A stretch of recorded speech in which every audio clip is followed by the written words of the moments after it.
Hello विद्यार्थियों,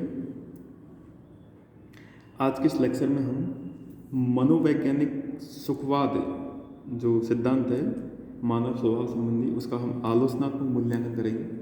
हम देखेंगे कि ये सिद्धांत वास्तव में कितना उचित है और कहाँ तक ये तर्कसंगत है। तो ये लेक्चर भी आपको MA philosophy, BA philosophy and RS mains तीनों में ही समान रूप से महत्वपूर्ण है। अब हम यहाँ ये देखेंगे कि वास्तव में मनोवैज्ञानिक सुखवाद क्या है। मनोवैज्ञानिक सुखवाद के अनुसार प्रत्येक व्यक्ति सुख प्राप्त करना चाहता है और प्रत्येक व्यक्ति अपने सभी कर्म सुख प्राप्ति की इच्छा से ही करते हैं। इस प्रकार प्रत्येक व्यक्ति के सभी कर्मों का एकमात्र लक्ष्य क्या है? अपने लिए अधिकतम सुख प्राप्त करना है और सुख प्राप्ति के इस लक्ष्य से प्रेरित होकर ही व्यक्ति अपने सभी कर्म करते हैं।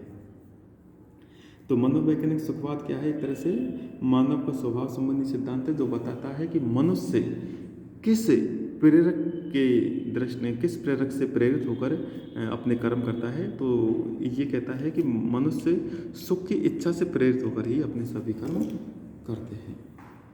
लेकिन इसकी आलोचना भी है, बहुत से विद्वानों की आलोचना की है। तो यहाँ पर 4 आलोचनाएं हैं ऐसी जिनका हम डिस्कस करेंगे। पहली आलोचना है यहाँ पर मनोवैज्ञानिक सुखवाद में आंशिक सत्य पाया जाता है, पूर्ण सत्य नहीं। यह एक तथ्य है कि प्रत्येक प्राणी दुख से बचना चाहता है तथा अपने लिए सुख प्राप्ति चाहता है और इसी से प्रेरित होकर वह अपने कर्म भी करता है। लेकिन इस सिद्धांत का यह कथन सत्य प्रतीत नहीं होता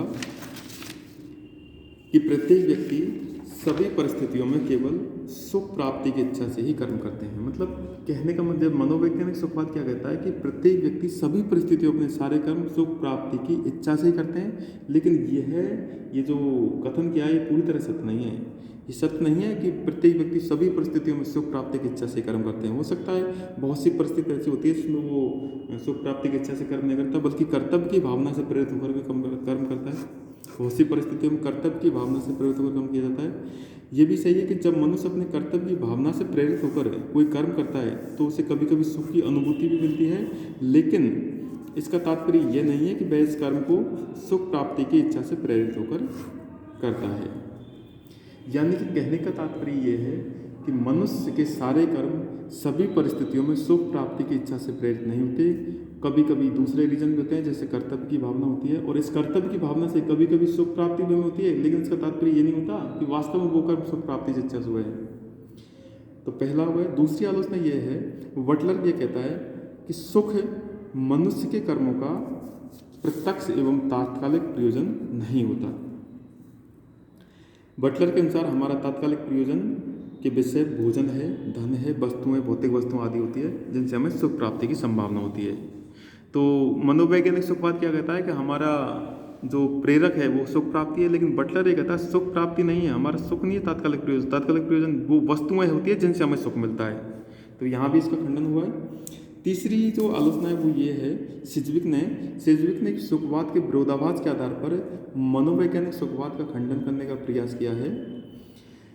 सिज्विक ये कहता है कि यदि वास्तव में मनुष्य सुख प्राप्त करना चाहता है तो सुख प्राप्त करते समय मनुष्य को जब मनुष्य कोई कर्म करता है तो उसे सुख प्राप्ति के लिए सुख प्राप्त करने के लिए मनुष्य जब कर्म करता है तो सुख को भूल जाना चाहिए। यानी कि जब कोई मनुष्य कर्म करेगा तो उसे जो सुख मिलता है, यदि उस सुख के बारे में वो हमेशा सोचता रहे कि इस काम से मुझे सुख मिलेगा, तो वास्तव में उसे कभी सुख नहीं मिल सकता। यही है, इसे ही सुखवाद का विरोधाभास कहते हैं कि जब हम कोई कर्म करते हैं तो हमें कर्म प्राप्ति से जो सुख मिलता है उसको भूल जाना चाहिए। यदि हम बार बार उसी सुख को याद करते रहेंगे, बार बार उसका सोचते रहेंगे तो हमें कभी सुख नहीं मिलेगा।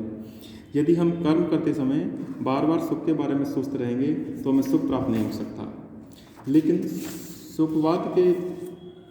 इस सुखवाद के विरोधाभास से मनोवैज्ञानिक सुखवाद का खंडन नहीं होता, क्योंकि ये जो सुखवाद का विरोधाभास है वो सिर्फ ये बताता है कि कर्म करते समय प्रत्येक क्षण सुख के बारे में सोचने से मनुष्य को सुख की प्राप्ति नहीं होती।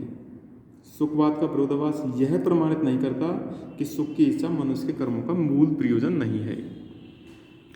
यानी कि जो सुखवाद का विरोधाभास होता है वो सिर्फ इतना ही बताता है कि यदि कोई मनुष्य कर्म करते हुए प्रत्येक क्षण सुख के बारे में सोचेगा तो उसे सुख की प्राप्ति नहीं हो सकती।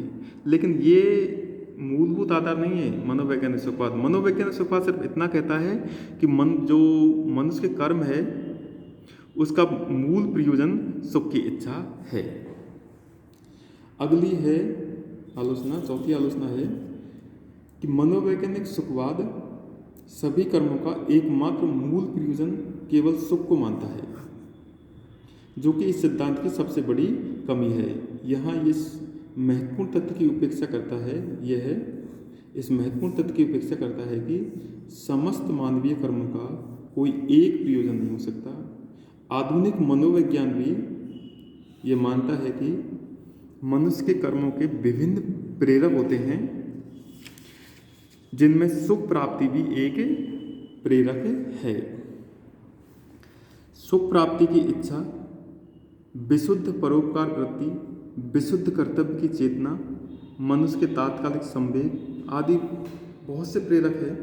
ये जो मानवीय कर्मों के प्रेरक हो सकते हैं, इन्हें मनोवैज्ञानिक सुखवाद एक तरह से नकार देता है। इसलिए ये सही बात नहीं है कि मनुष्य के सभी कर्मों का एकमात्र मूल प्रयोजन सुख प्राप्ति है। तो इस तरह से हमने 4 आलोचनाएं पढ़ी।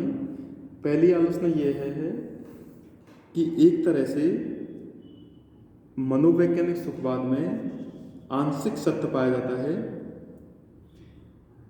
तथा प्रत्येक प्राणी, ये भी एक तथ्य है कि प्रत्येक प्राणी दुख से बचना चाहता है तथा अपने लिए सुख प्राप्ति चाहता है और इसी से प्रेरित होकर वह अपने कर्म भी करता है। लेकिन ये सिद्धांत पूरी तरह सही भी नहीं है।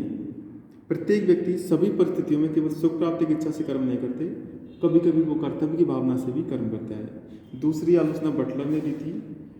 बटलर ने ये कहा है कि मनुष्य के जो कर्म है उनका जो प्रेरक है वो सुख नहीं है, बल्कि हम कोई कर्म करते हैं तो हमारा तात्कालिक प्रयोजन भोजन होता है, वस्तुएं होती है, धन होती है, उनसे प्राप्त सुख नहीं होता। तीसरा है सिद्धविघ्न सुखवाद के विरोधाभास का आधार पर इसका खंडन किया है। और चौथी आलोचना ये है कि हमारे जो सभी कर्मों का एकमात्र मूल प्रयोजन है उसका केवल एकमात्र मूल प्रयोजन केवल सुख नहीं है, सुख के अलावा बहुत से प्रयोजन भी है, बहुत से प्रेरक भी है, जैसे है एक तरह से सुख प्राप्ति की इच्छा, इसके अलावा विशुद्ध परोपकार वृत्ति है, विशुद्ध कर्तव्य की चेतना भी है, मनुष्य के तात्कालिक संवेग भी है। इस तरह इन आलोचनाओं से स्पष्ट है कि मनोवैज्ञानिक सुखवाद एक अपूर्ण सिद्धांत है जिसके आधार पर हम नैतिक सुखवाद का समर्थन नहीं कर सकते। तो आज के इस लेक्चर में इतना ही। Thank you so much.